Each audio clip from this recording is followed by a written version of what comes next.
Demon slayer का ये character अपने पिता का इलाज करा पाया इस चीज के लिए चोरी किया करता था, जिस बारे में पता लगने के बाद उसके पिता ने आत्महत्या कर ली कि उसके बेटे को कभी चोरी ना करना पड़े। इतने बड़े लॉस और दुख के बाद कुछ आशा की किरण उस बंदे की जिंदगी में आई वापस। एक गुरु और उसकी बेटी, जिस गुरु ने उसे बेटी की तरह पाला और जिसकी बेटी ने उसे बेइंतहा मोहब्बत की। पर जैसे ही उसकी जिंदगी वापस नॉर्मल हो रही थी, उसकी जिंदगी में प्यार और एक बाप का साया आ रहा था, एक दिन पता लगता है किसी ने आके उसके गुरु और उसकी मोहब्बत को मार दिया है। जहां बिना डीमन बने उसने 67 लोगों को अपने नंगे हाथों से मार दिया। हाँ गाइज, मैं बात कर रहा हूँ अकाजा की, जिसके बारे में मैं बहुत सारी वीडियोस बना चुका हूँ अपने चैनल पर। बट आज की वीडियो होने वाली है बहुत स्पेशल, क्योंकि आज की वीडियो का टाइटल है अगर अकाजा मुज़ान को धोखा दे देता।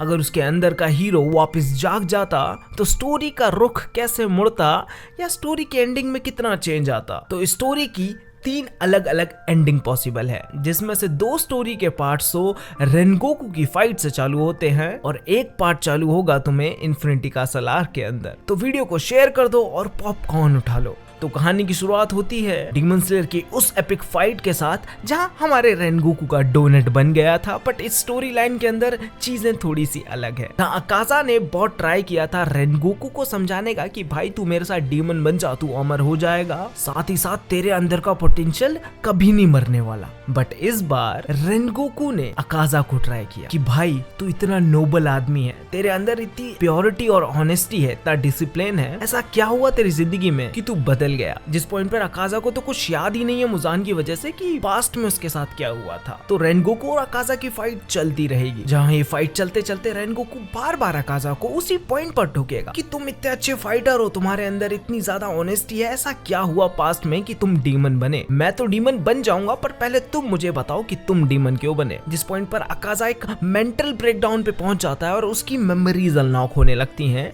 कि कैसे पास्ट में उसके पिता की डेथ हुई थी, कैसे उसने अपनी लवर को खोया था। इस वजह से उसे समझ आ जाएगा कि वो औरतों को क्यों नहीं खाता, वो औरतों की इतनी रिस्पेक्ट क्यों करता है। जहां हमें मालूम है कि इन्फिनिटी कासल फाइट के अंदर अकाजा इन सारी मेमोरीज की वजह से ही हील करने से मना कर देता है और बैटल में हार जाता है। बट रेनगोकू की बैटल के अंदर अकाजा कभी सीरियस था ही नहीं, तो उसको इतनी कुछ बड़ी इंजरी हुई ही नहीं। तो अकाजा के दिल में चेंजेस आने लगेंगे। जैसे ही उसको उसकी मेमोरीज वापस मिलेंगी, उसके अंदर का फाइटर जाग जाएगा और वो रेनगोकू से लड़ना रोक देगा। जहाँ रेनगोकू और अकाजा मिलकर बात करने लगेंगे और रेनगोकू को पता लगेगा कि अकाजा की तो कोई गलती ही नहीं थी, अकाजा तो सिर्फ मुज़ान के कंट्रोल में था। इसके बाद रेनगोकू अकाजा को इनवाइट करेगा कि तुम आकर डीमन स्लेयर कॉर्प के अंदर हमारे साथ काम करो, क्योंकि हमारे पास पहले से ही एक प्यारी सी डीमन है जो हमारी मदद कर रही है। जिस पॉइंट पर अकाजा बताएगा कि यार इतना आसान नहीं है, मुज़ान मुझे कंट्रोल कर सकता है, वो जब चाहे मुझे मार सकता है, वो जब चाहे चुटकी बजाकर मुझे अपने पास बुला सकता है, क्योंकि मैं उसके कर्स के अंदर बंधा हुआ हूँ। पर रेनगोकू बोलेगा कर्स,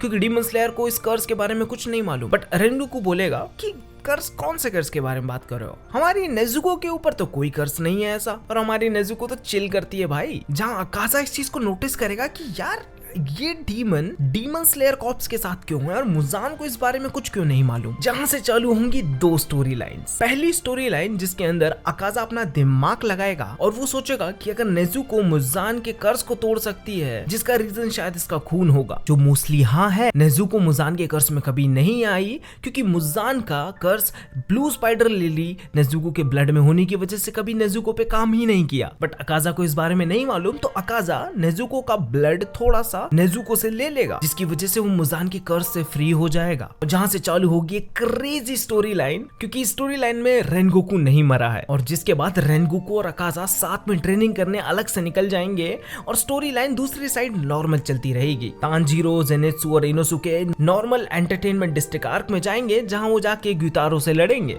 बट इस बार उन पे थोड़ा सा इंटेल होगा, क्योंकि अकाजा डीमन स्लेयर कॉर्प्स की मदद कर रहा है, और उसी वजह से टेंगेन हमारा इस बार रिटायर नहीं होने वाला, क्योंकि ना वो अपना हाथ खोएगा, ना वो अपनी एक आंख।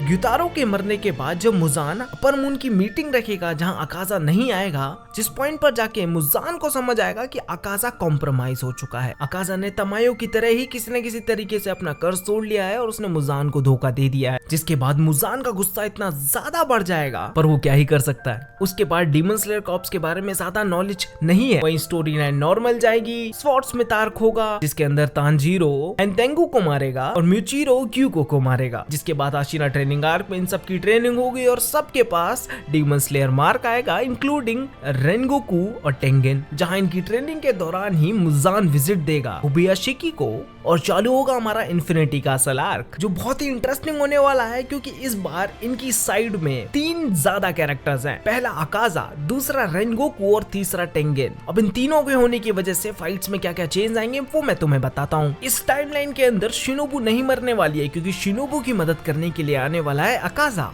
क्योंकि तुम सबको मालूम है अकाजा सबसे ज्यादा नफरत करता है तो वो डोमा से, तो अकाजा ऑब्वियसली 110% शिनोबू की मदद करेगा डोमा को हराने में। और वहीं दूसरी तरफ कोकोशिबो की फाइट के अंदर भी इस बार कोई नहीं मरने वाला क्योंकि इस बार 3 एक्स्ट्रा हसीराज हैं इनके पास, गियू, रेनगोकू और टेंगेन। अब गियू कैसे, जहां नॉर्मल टाइमलाइन में गियू अकाजा से लड़ रहा था, इस टाइमलाइन में अकाजा तो है ही नहीं और साथ ही साथ तांजीरो भी है इनके पास जो इनका +1 हेल्प करने में आ गया है। तो इस टाइमलाइन के अंदर ओवर एंड ऑल अगर अकाजा मुजान को धोखा देने में सक्सेसफुल होता तो स्टोरी के अंदर बहुत कम कैजुअलिटीज होती, प्लस मुजान को हराना भी इतना ज्यादा सिंपल हो जाता क्योंकि सारे हसीराज नॉर्मल हेल्थ पे होते, उनको ज्यादा डैमेज नहीं पड़ा होता और मुजान से लड़ना बहुत ज्यादा इजी हो जाता। इनफैक्ट मुझे तो ये लगता है तांजीरो कभी डीमन बनता ही नहीं उसके बाद। इसका मतलब समझ रहे हो, स्टोरी की एक साइड एंडिंग ये होती कि जो लोग स्टोरी के अंदर डीमन स्लेयर मार्क अनलॉक करते वो 25 साल की उम्र के बाद मर जाते, इंक्लूडिंग तांजीरो, क्योंकि तांजीरो सबसे पहला आदमी था जिसने डीमन स्लेयर मार्क ऑब्टेन किया था। माने स्टोरी की एंडिंग तो बहुत अच्छी है बट फ्यूचर स्टोरी का बहुत सैड होने वाला है क्योंकि मोस्टली सबके सब मर जाएंगे। अब वहीं दूसरी एंडिंग जिसके बारे में बात कर रहा था उसके अंदर अकाजा भी नेजुको की तरह वो एकदम ब्लड लस्ट को कंट्रोल करने वाली ट्रेनिंग करेगा 1-2 महीने की, जिसके बाद सेम स्टोरी लाइन चलेगी।